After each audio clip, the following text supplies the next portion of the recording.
Corona के खिलाफ टीका सबसे बड़ा हथियार है। टीकाकरण को लेकर विपक्ष ने किया है टीका, जिसको लेकर मचा है बवाल। तो मैं लेकर आया हूं देश का सवाल। नमस्कार, मैं हूं मनीष अवस्थी, हाजिर हूं आपका अपना पसंदीदा डिबेट शो देश का सवाल लेकर। कांग्रेस सांसद राहुल गांधी ने एक बार फिर कोरोना वैक्सीनेशन और कोरोना से हुई मौतों को लेकर केंद्र सरकार पर हमला बोला है। राहुल गांधी ने एक बार फिर से पीएम मोदी पर कोरोना महामारी मैनेजमेंट में असफल रहने का आरोप भी लगाया है। राहुल गांधी ने कहा कि यह दूसरी लहर प्रधानमंत्री की जिम्मेदारी है कि नौटंकी की वजह से आई है। अगर वैक्सीनेशन इसी तरह से चला तो मई 2024 में हिंदुस्तान की पूरी जनता का वैक्सीनेशन होगा। उन्होंने वैक्सीन की अलग अलग कीमतों को लेकर भी सरकार को निशाने पर लिया। राहुल ने आरोप लगाया कि सरकार अभी तक कोरोना वायरस को नहीं समझ पाई है।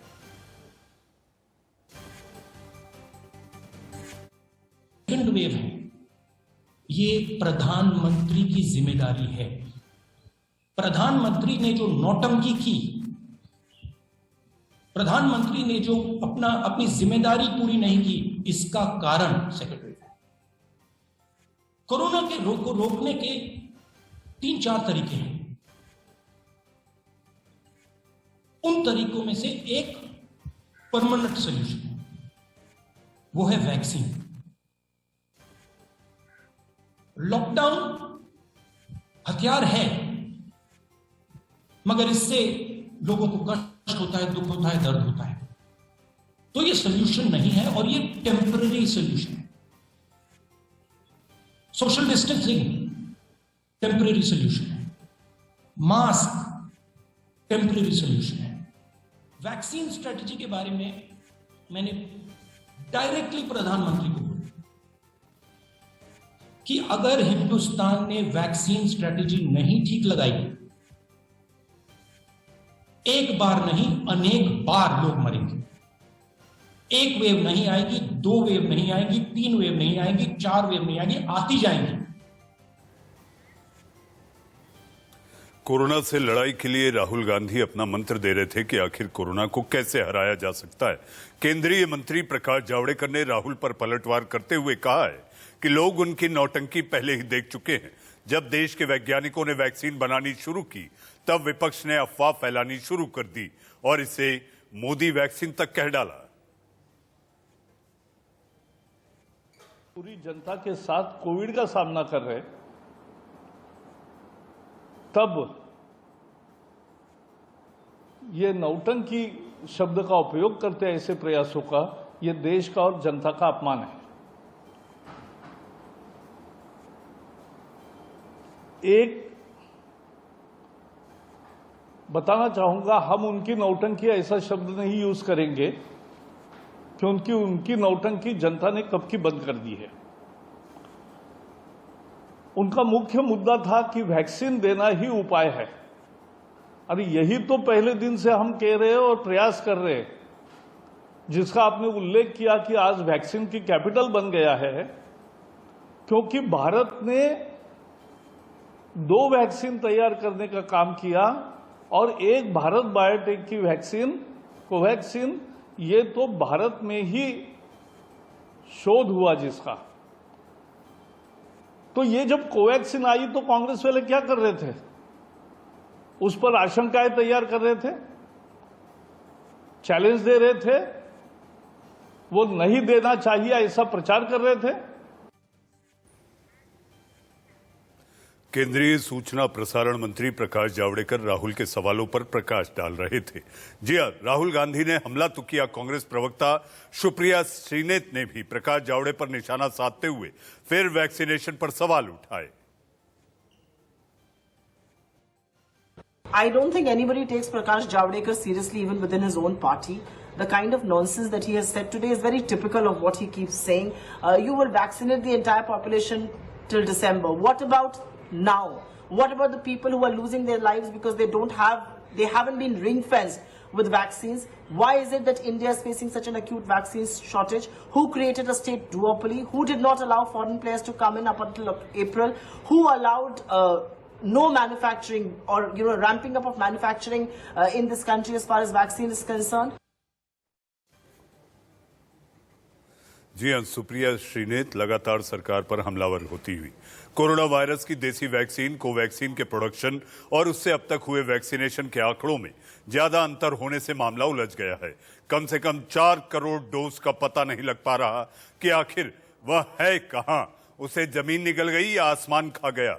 दिक्कत यह है कि इस वैक्सीन की दूसरी डोज के बीच अंतर रखने के लिए सरकार ने सिर्फ 28 दिन ही निर्धारित किए हैं। ऐसे में जिन लोगों की दूसरी डोज का समय आ गया है वो परेशान हैं, लेकिन वो वैक्सीन सेंटर में वैक्सीन नहीं है का बोर्ड लगा हुआ है। इतने बड़े देश में मांग के मुकाबले में उत्पादन कम हो पाने की बात तो समझ में आती है, लेकिन दावों के मुताबिक जितनी वैक्सीन स्टॉक में होनी चाहिए वो क्यों नहीं है। दरअसल एक रिपोर्ट के मुताबिक देशी कंपनी भारत बायोटेक की ओर से अब तक करीब 8 करोड़ वैक्सीन बनाए गए होंगे, जबकि केवल 2 करोड़ 10 लाख डोज का ही इस्तेमाल किया गया। अगर 2 करोड़ डोज विदेश भी भेजे गए होंगे तो बाकी के 4 करोड़ डोज आखिर गए कहां। रिपोर्ट में दावा किया गया है कि इस्तेमाल और उत्पादन के आंकड़े मेल नहीं खा रहे हैं। इसी आंकड़ों को लेकर अब पेंच फंस गया।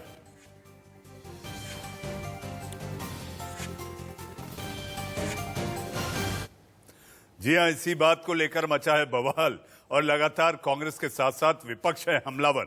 इसी पर बहस और चर्चा करने के लिए एक दमदार और ताकतवर पैनल आज देश के सवाल में आपके टीवी स्क्रीन पर हमारे साथ कांग्रेस के प्रवक्ता, जी हां, जिनके नेता के बोलने के बाद देश में मचा है कोहराम और बवाल, ऐसे अभिषेक दत्त हमारे साथ हैं।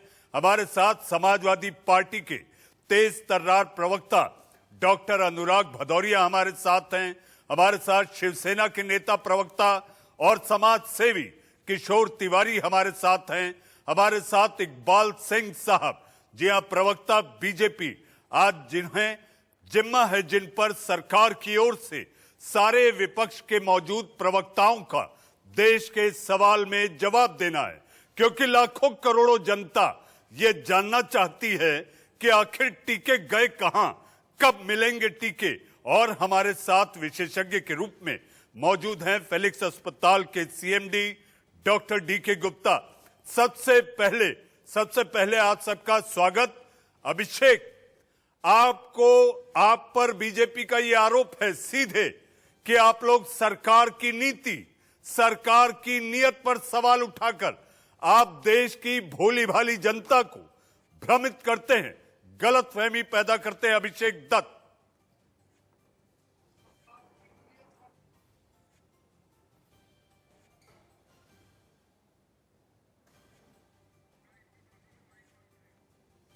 अभिषेक जी आप अपना माइक ऑन करें। अभिषेक दत्त आप अपना माइक शुरू करें।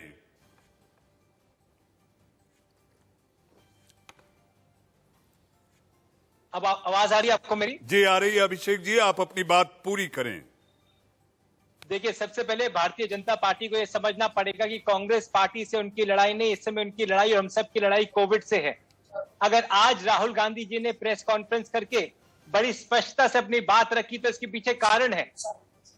पिछले साल भी अगर मैं इसकी शुरुआत करूंगा, 2020 में 30 जनवरी को WHO ने कोविड को ग्लोबल इमरजेंसी डिक्लेयर करा। 12 फरवरी में राहुल गांधी जी ने पहली बार सरकार को सचेत करा। 1 मार्च को राहुल गांधी जी ने इसी सरकार से पूछा कि कोविड को लेकर आपका प्लान क्या है। 11 तारीख को WHO ने इसको महामारी घोषित करा। 21 मार्च 2020 को राहुल गांधी जी ने पूछा कि आपका गरीबों को लेकर, MSME को लेकर और आपका इकोनॉमी को लेकर क्या प्लान है। 23 मार्च को राहुल जी ने कहा कि आप मेडिकल इक्विपमेंट को एक्सपोर्ट कर रहे हैं और आपके देश में महामारी आने वाली है। तो भारतीय जनता पार्टी की सरकार मात्र नौटंकी और इवेंट मैनेजमेंट में लगी थी। नौटंकी क्या थी? 9 फरवरी को गो कोरोना गो नौटंकी थी। 20 तारीख को लिट्टी चौका म्यूजिक फेस्टिवल एक इवेंट मैनेजमेंट था। 24 तारीख को नमस्ते ट्रंप हमारे देश में एक इवेंट मैनेजमेंट था। 3 मार्च को प्रधानमंत्री साहब कहते हैं ऑल इज वेल। 4 मार्च को हर्षवर्धन जी कहते हैं कि हम कोविड से लड़ने के लिए रेडी हैं। और 4 मार्च से लेकर 23 मार्च तक मध्य प्रदेश में सरकार गिराने में आप लोग थे, और 23 तारीख को जब शिवराज सिंह चौहान जी ने शपथ ली, 24 तारीख को आपने लॉकडाउन को अनाउंस करा।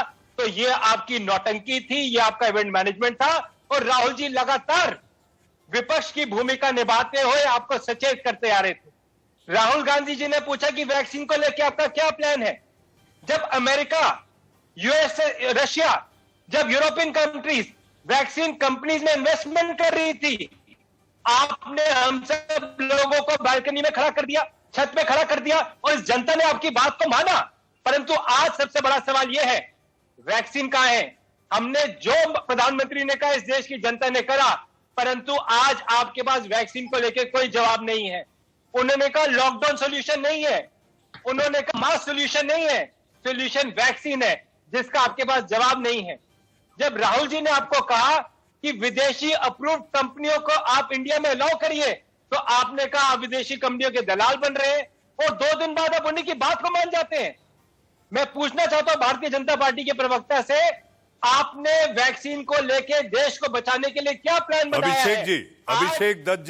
अभिषेक दत्त जी हमारे साथ बीजेपी के प्रवक्ता इकबाल सिंह लालपुरा साहब हैं। जी हाँ, मैं चाहूंगा कि अभिषेक दत्त और इकबाल सिंह लालपुरा, इकबाल साहब, आज कांग्रेस ने सवाल उठाए हैं, जनता सुनना चाहती है कि आपके पास जो सवाल कांग्रेस ने उठाए हैं उसके क्या जवाब हैं। डॉक्टर भदौरिया, किशोर तिवारी जी और डॉक्टर गुप्ता, मैं 2 मिनट के बाद ये सवाल जवाब हो जाए फिर आप लोगों के पास आ रहा हूं। इकबाल सिंह जी।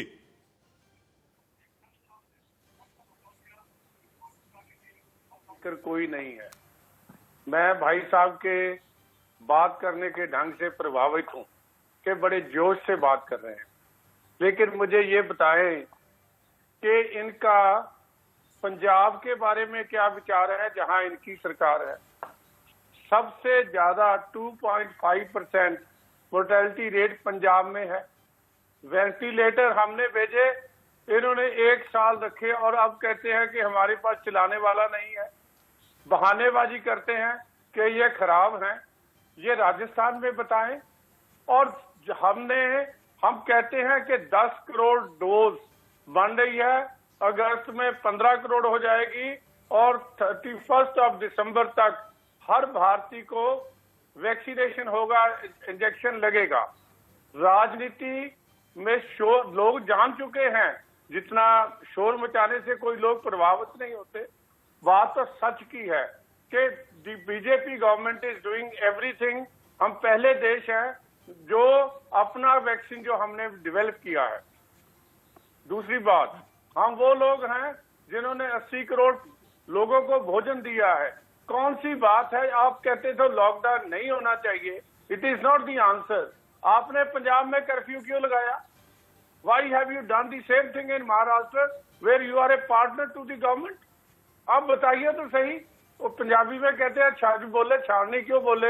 You have 100 places to answer and you are asking us कि हम बताएं क्या किया। हमने सब कुछ किया है, हम सब कुछ कर रहे हैं। अभिषेक, इकबाल सिंह जी का सवाल है, आप लोगों ने अपनी प्रदेश की सरकारों में क्या किया? पंजाब, महाराष्ट्र। सर, मैं इकबाल सिंह जी को बताना चाहता हूं कि ये 2021 में डिबेट कर रहे हैं, जहां पिछले 7 साल से देश के प्रधानमंत्री मोदी जी हैं। ये विपक्ष में नहीं बैठे। आज जब कैप्टन अमरिंदर सिंह जी ईमेल करते हैं कि मुझे वैक्सीन चाहिए, तो रिप्लाई आती है कि आप सेंटर से बात करो। जब छत्तीसगढ़ के मुख्यमंत्री सीरम इंस्टीट्यूट को ईमेल लिखते हैं, 75 लाख डोजेस के पैसे देते हैं, आप जब पैसे भेज देते, पैसे ले लेते, तो आप कहते हैं कि ये तो केंद्र सरकार के कोटे में जाएगी। राजस्थान सरकार ने लॉकडाउन के अंदर 38 oxygen plants and storage plants लगाए। मोदी जी 100 की बात कर रहे थे जो आज तक नहीं लगा पाए। मुख्यमंत्रियों को लॉकडाउन इसलिए करना पड़ रहा है क्योंकि केंद्र सरकार वैक्सीन नहीं दे पा रही। आज आप देखिए अमेरिका को, छोटे से देश ब्राजील को देखिए, रशिया को देखिए, यूरोपियन नेशन को देखिए। अभिषेक जी, उनके पास वैक्सीन है। अभिषेक दत्त जी, वैक्सीन नहीं, आपके जुमले हैं। अभिषेक दत्त जी, जिस तरह से आप आरोपों की झड़ी आपने लगा रखी है, आपके नेता राहुल जी ने भी लगा रखी है। हमारे साथ पैनल पर डॉक्टर अनुराग भदौरिया जी हाँ, उनके चेहरे को जो मैं देखकर पढ़ पा रहा हूं वो भी आग बबूला हो रहे हैं, वो भी बहुत कुछ कहना चाहते हैं क्योंकि यूपी में आंकड़े घट रहे हैं। लेकिन मुझे विश्वास है डॉक्टर भदौरिया इसकी पेच निकालेंगे और कहेंगे कि ये ऐसा नहीं है। वैक्सीनेशन को लेकर जो केंद्र बंद हो चुके हैं उनको लेकर डॉक्टर भदौरिया का क्या कहना है, यूपी और उनकी पार्टी का क्या स्टैंड है। डॉक्टर भदौरिया, महामारी का वक्त है, विपक्ष अगर इस तरह से हमलावर होगा तो आखिर प्रधानमंत्री और देश की सरकार काम करे तो कैसे करे? तो इसके मतलब आप कहना चाहते हैं कि विपक्ष सरकार की नाकामी को बताए ही नहीं, विपक्ष चुप रहे और सरकार की अंधेरगर्दी जो है, सरकार जिस तरह से फैसले गलत ले रही है और चुपचाप सुनती रहे, ये भी अपराध है। लोकतंत्र में अगर विपक्ष सरकार की गलतियों को नहीं बताएगा तो ये घोर अपराध होता है संविधान के अनुसार। और इस हम घोर अपराध के भागीदार नहीं बनना चाहते। हम जनता की समस्या का समाधान चाहते हैं और सरकार से जनता की समस्या का समाधान करने के लिए आवाज उठाते हैं। जहां तक आपने वैक्सीन की बात की तो उत्तर प्रदेश में तो गजबी हाल है। मैं एक एक करके घटना बताता हूँ। यहाँ वैक्सीन का आलम यह है, जो हेल्थ व्यवस्था है, गोंडा में मुख्यमंत्री जी गए थे कल, तो जब परसों गोंडा गए तो वहां पे उनका जो वैक्सीन सेंटर था, बड़ी अच्छी तरह वहां वैक्सीनेट हो रही, तो उन्होंने पूछा वैक्सीन लग रही, बोले लग रही है, सब काम चल रहा है। वो वापस आ गए, वैक्सीन लगना वहां बंद हो गया 2 दिन से। ये हालत है। इसके पहले वो एक बक्सी का तालाब में कटवारा गांव में गए थे और गांव में गए, वहां गांव सजा गया, सारी व्यवस्था हो गई। उसके बाद जब वो वहां गए तो वहां पे पता चला कि वो प्राथमिक जो चिकित्सा केंद्र होता है वो सजा दिया गया, सब डॉक्टर वहां पे थे, कहा सब व्यवस्था, बोले हाँ व्यवस्था है। उसके बाद वहां से चले आए तो वो वहां ताला लग गया और वहां पे जो जिससे वो वार्तालाप करके आए, जो कोविड पेशेंट था कि और कैसे हो, बोला बढ़िया है, बोला दवा बढ़िया हो रही, वो बढ़िया हो रही, डॉक्टर देख रहे, बोला देख रहे। उसके बाद दोबारा जब वो चले गए तो ये 21 मई की बात है, जब 26 मई को कोई पूछने उनसे जाता है तो वही वो मरीज कहता है भैया हमने तो 70,000 रुपए देके प्राइवेट से इलाज कराया। उस समय तो ये मीडिया मैनेजमेंट हो गया। सोचो आप। किशोर जी आ रहा हूँ, किशोर जी आप ही के पास आ रहा हूँ। उत्तर प्रदेश के अंदर में तब तो आपको सब चंगा सी दिखाई पड़ेगा। अगर मीडिया मैनेजमेंट नहीं रहेगा और जो हवाई बातें नहीं रहेंगी, उड़न खटोला से अगर नहीं जाओगे, अगर बिना उड़न खटोला के अगर आप वीआईपी कल्चर के बगैर जाओगे तो आपको हकीकत का पता चलेगा। तब आपको वही दिखाई देगा जिस तरह से जो मैं आपसे कह रहा हूँ कि उत्तर प्रदेश के अंदर में अगर आप वैक्सीन लगाने जाओगे तो कई बार कुत्ता काटने का इंजेक्शन भी लगा देते हैं। जैसे सामने में देखा गया, 3 महिलाएं वैक्सीन लगाने गई, वहां कुत्ता काटने का इंजेक्शन लगा दिया। अभी यहाँ पे आपने देखा कि वहाँ पे वो लगाने गए थे इंजेक्शन, बोला कोविशील्ड लगा, इंजेक्शन पहली डोज कोविशील्ड थी तो दूसरी डोज कोवैक्सीन की लगा दी, कोवैक्सीन की पहली डोज है तो दूसरी डोज कोविशील्ड की लगा देते हैं। तो कम से कम सिस्टम तो पता चलेगा। और जिस तरह से उत्तर प्रदेश, सुन तो लीजिए, जिस तरह से उत्तर प्रदेश में मौतें हो रही है, उस तरह से नदी में लाशें तैरती नजर आई तो उसको झुठलाते अनुराग भाई आपके पास आऊंगा, आपको पर्याप्त समय दूंगा। नहीं, बालू में उनको अपना कब्र बना के दफना दिया, उसके ऊपर अनुराग भाई आपको पर्याप्त समय दूंगा। अनुराग भाई आपको पर्याप्त समय दूंगा, पर्याप्त समय दूंगा। डॉक्टर भदौरिया आपको समय दूंगा। डॉक्टर भदौरिया मेरा सवाल तो सुनिए। डॉक्टर भदौरिया मेरा सवाल आपसे ये, आपने वैक्सीन लगवाई या नहीं? क्योंकि आपके नेता को तो दिक्कत थी, ये वैक्सीन देश की नहीं, वैज्ञानिकों की नहीं, बल्कि ये तो मोदी जी की वैक्सीन है। वैक्सीन नहीं, ये तो पानी है। देखिए, एक बात तो आप मान लो, आप भी अच्छी तरह जानते हो, आपकी आत्मा भी जानती है कि बीजेपी इतनी इंटेलिजेंट है क्या कि वो वैक्सीन बना लेगी। हमने हमेशा से बोला कि वैक्सीन ये हमारी वैज्ञानिकों की है, हम सब लगवाएंगे, लेकिन भारतीय जनता पार्टी के भ्रष्टाचार का जो सिस्टम है, जो मैंने अभी बात बताया कि कुत्ता काटने वाला इंजेक्शन लगा देते हैं वैक्सीन की जगह, हमने बताया कि आपको कोविशील्ड की जगह कोवैक्सीन लगा देते हैं, कोवैक्सीन की जगह कोविशील्ड लगा देते हैं। और जिस तरह से वैक्सीन को एक सर्टेन टेम्परेचर रखा जाता है, वो साइकिल पे बनारस में घूमती नजर आई थी। हमारा सवाल सिस्टम से है, हमारा सवाल जी। डॉक्टर भदौरिया, आप ही के सुर में सुर मिलाएंगे, आप ही के सुर में सुर मिलाएंगे भाई किशोर तिवारी जी, जो कि महाराष्ट्र से आते हैं और ग्रामीण इलाकों में किशोर जी ने बहुत काम किया।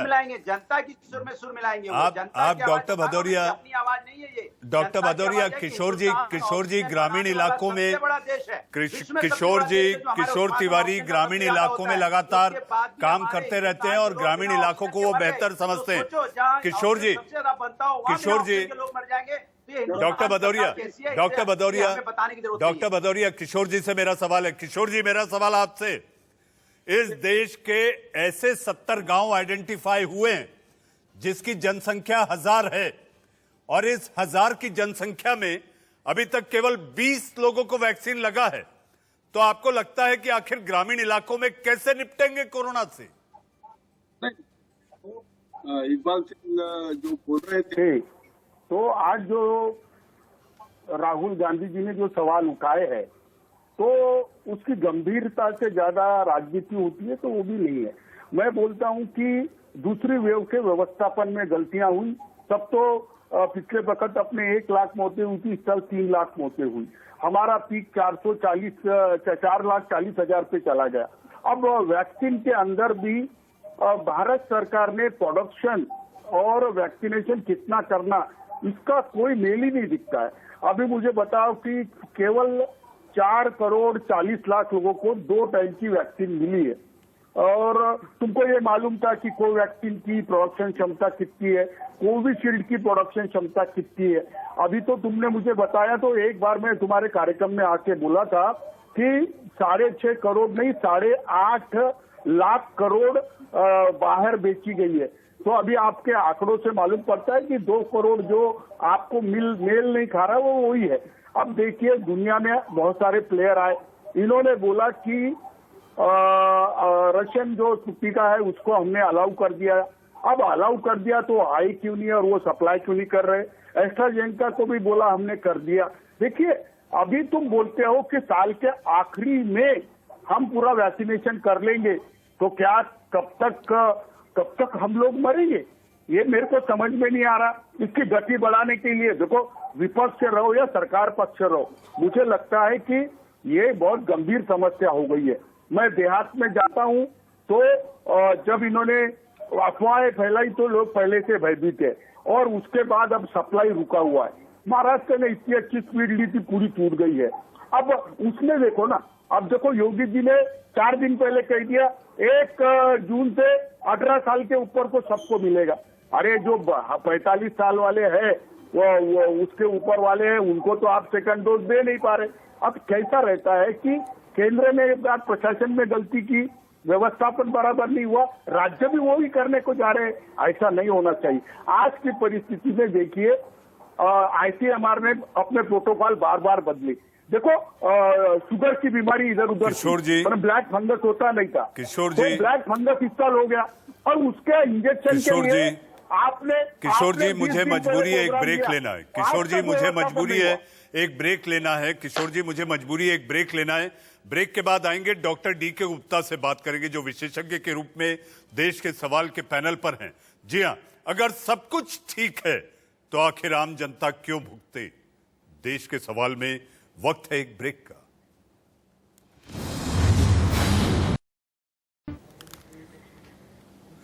देश के सवाल में आपका फिर एक बार स्वागत है। जी हमारे साथ मेहमानों का पैनल में हमारे साथ कांग्रेस के प्रवक्ता अभिषेक दत्त, बीजेपी प्रवक्ता इकबाल सिंह लालपुरा साहब, समाजवादी पार्टी के प्रवक्ता डॉक्टर अनुराग भदौरिया, किशोर तिवारी जी समाज सेवी और नेता शिवसेना, और हमारे साथ विशेषज्ञ के रूप में doctor DK. Gupta. Doctor Gupta मैं आपके पास आना चाहूंगा इससे पहले कि मैं सियासी मेहमानों के पास जाऊं।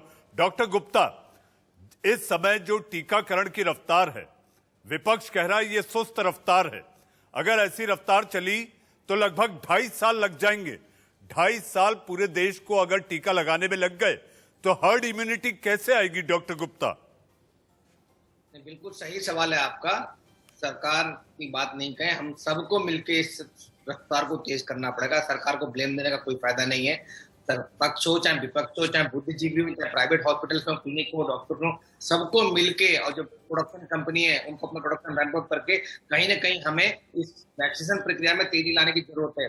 जैसे आज हम लोगों ने फिलिप्स हॉस्पिटल में 24/7 वैक्सीनेशन ड्राइव को स्टार्ट किया। चाहे आप ड्राइव इन करके आ सकते हैं, आप वॉक इन आ सकते हैं, आप रजिस्टर करवा के आ सकते हैं। तो ऐसे बहुत सारे इनिशिएटिव प्राइवेट को, हॉस्पिटल को भी, पब्लिक हॉस्पिटल्स को भी, सरकार को भी, पक्ष को भी, विपक्ष को भी सपोर्ट करना चाहिए। ऐसे कुछ इनिशिएटिव है, खाली बोलने से फायदा थोड़ी है। एक ब्लेम कर रहे हैं हम लोग, आपका एयर टाइम खराब करते हैं। हमें यहाँ पे कंस्ट्रक्टिव बात करनी चाहिए, कैसे हम देश को फायदा उठा सकते हैं, कैसे हम देश के 80% लोगों को वैक्सीनेट कर सकते हैं, कैसे हम देश के लोगों को इम्यूनाइज कर सकते हैं, कैसे हम हर्ड इम्यूनिटी को ला सकते हैं। उसके लिए पक्ष और विपक्ष को लड़ने की जरूरत नहीं, हमें एक होकर काम करना चाहिए। विपक्ष के पास बहुत सारे संसाधन है, बहुत सारे पार्टी ऑफिस है, बहुत सारे अस्पताल है, बहुत सारे डॉक्टरों से संबंध होंगे, बहुत सारी कंपनियों से उनके संबंध होंगे। तो अपनी लाइजनिंग करें, मिलकर काम करें, तो कहीं ना कहीं हम देश में जो हर्ड इम्यूनिटी की गुहार है, इस समय हम सबकी गुहार है कि थर्ड वेव में आ जाए, उससे पहले हमें 70-80 करोड़ लोगों को इम्यूनाइज करना पड़ेगा मिनिमम, तब जाके हम लोग उससे बच पाएंगे। उसका तरीका यही है कि 24 घंटे 7 दिन हफ्ते में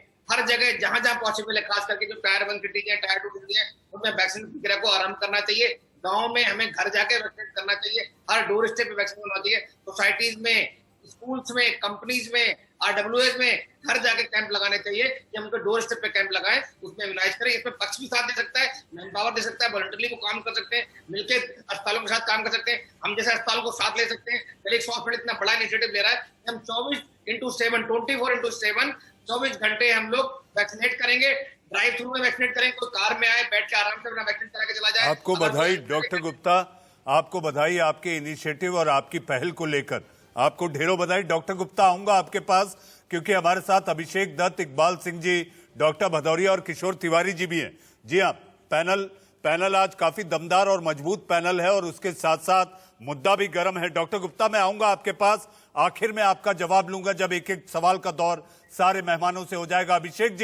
अभिषेक जी, आपकी पार्टी के दूसरे वरिष्ठ नेता जिनका नाम कमलनाथ है, कमलनाथ जी ने कहा है भारत महान नहीं बदनाम है। ये एक नया बयान। दूसरा बयान जो इन्होंने दिया था, कोरोना का इंडियन वेरिएंट।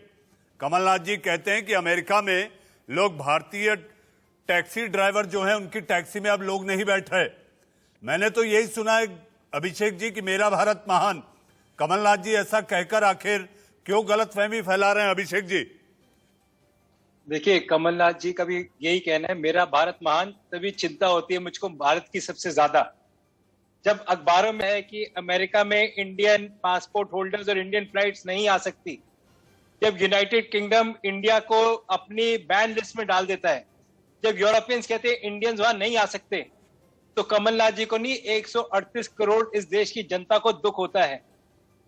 जब DK शिव कुमार जी कहते हैं सरकार से कि 100 करोड़ रुपए कांग्रेस पार्टी आपको देगी, आप हमको वैक्सीन इंपोर्ट करने दीजिए, तो आप हमारी बात को अनसुना कर देते हैं।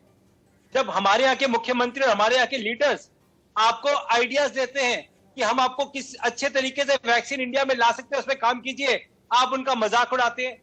जब सरदार डॉक्टर मनमोहन सिंह 2 पेज की बहुत अच्छी चिट्ठी आपको लिखे थे मनमोहन सिंह जी, आप क्या करते हैं, जैसे आज आपने प्रकाश जावड़ेकर जी को बुला दिया, उस टाइम आप किसी और मंत्री को बुला के प्रेस कॉन्फ्रेंस कर लेते हैं। भारतीय जनता पार्टी को समझना पड़ेगा, सोल्यूशन इज वैक्सीन और आंसर क्या है, देयर इज नो वैक्सीन। जो डॉक्टर साहब ने कहा, हम सब चाहते हैं, हम सब 24 घंटे काम कर रहे हैं, परंतु किसको टीका लगाएं, कौन सी RW को पकड़ के लाएं, कौन से हम जाके गांव में जाए टीका लगाने, टीका कहां है? आप टीका लाइए, पूरा देश आपके साथ चलेगा। एक प्रॉब्लम को समझिएगा, आज भारतीय जनता पार्टी के मंत्री ने कहा कि हम दिसंबर तक वैक्सीन लगा पाएंगे, जो कि एकदम झूठ है। जो टॉप कंपनीज है उन्होंने मना कर दिया, हमारे पास अभी सप्लाई नहीं है। दिसंबर तक क्या होगा, कितने घरों में और लोगों के नुकसान होंगे, कितनी मौतें होंगी, इसका जिम्मेदार कौन होगा? केवल और केवल चुनाव प्रचार और पब्लिसिटी जी। जो आपने अभिषेक जी, इकबाल सिंह जी से सरकार का इकबाल पूछ लेते हैं।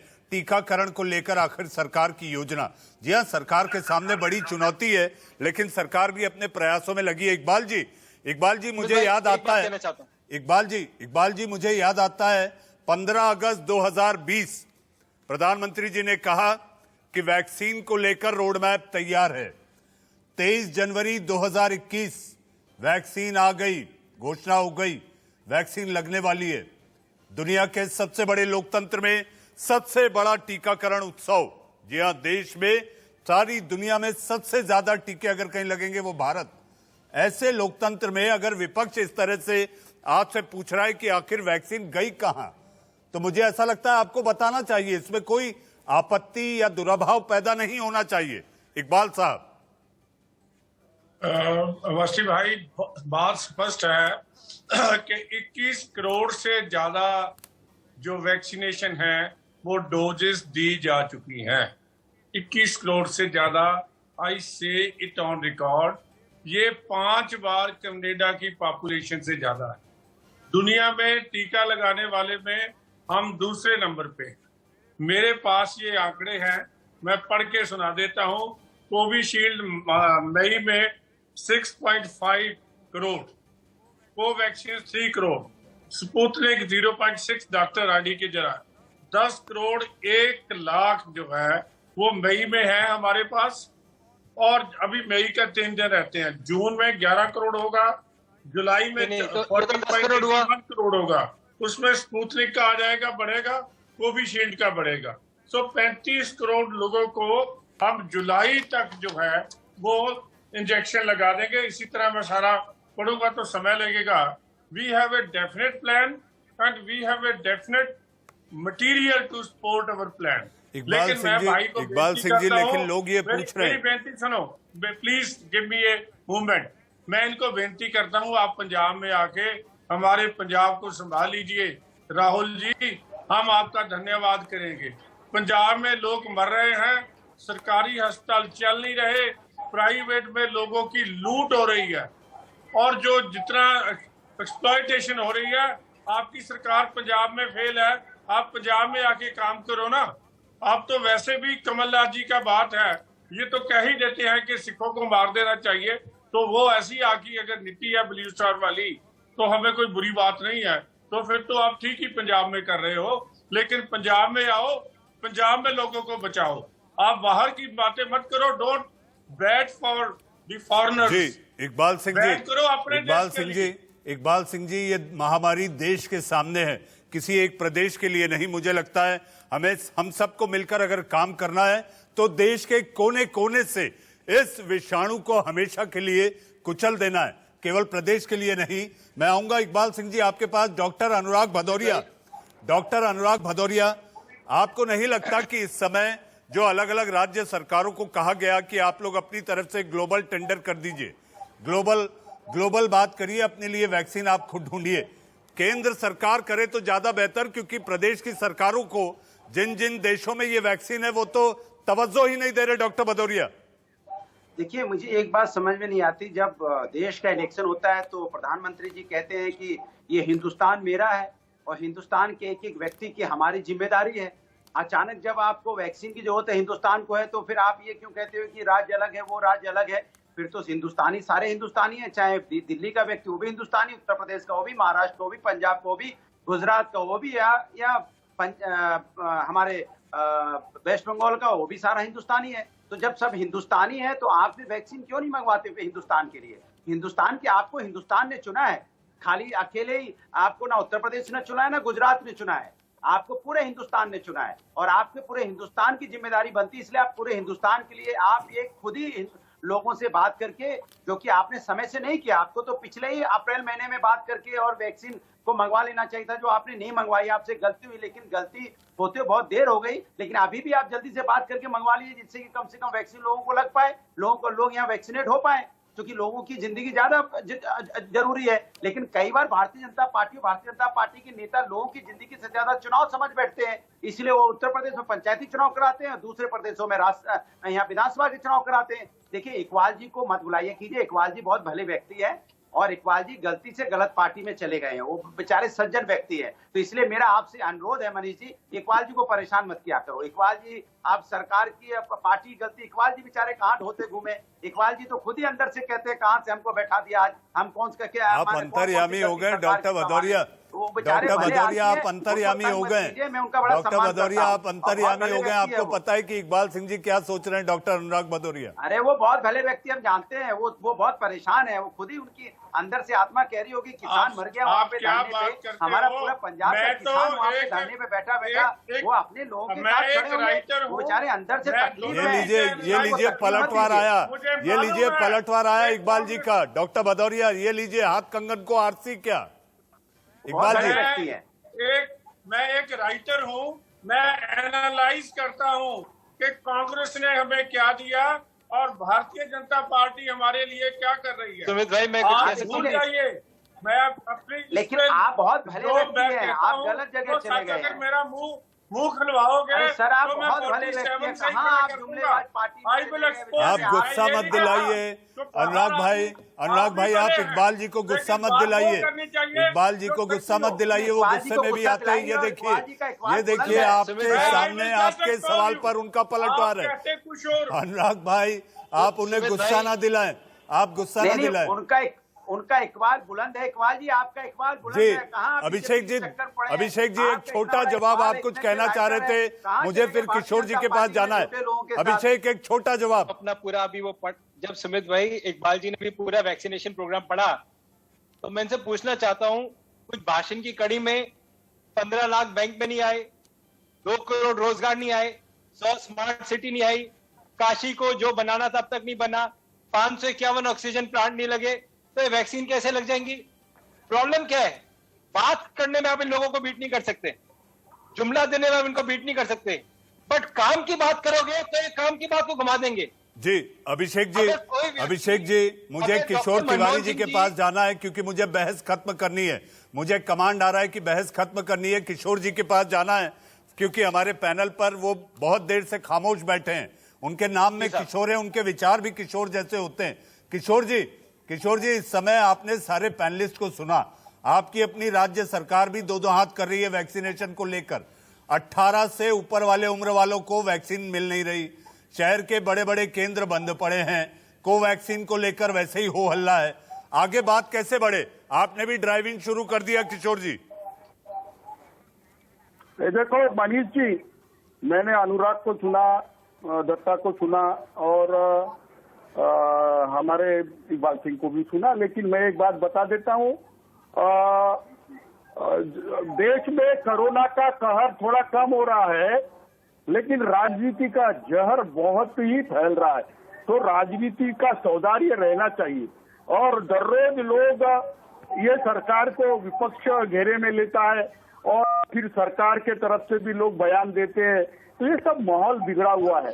लेकिन एक मैं बताऊंगा लालपुरा जी, एक बात मैं आपको बताऊंगा कि कोरोना के व्यवस्थापन में कुछ चूक हुई, जिसकी जिम्मेवारी लेनी चाहिए।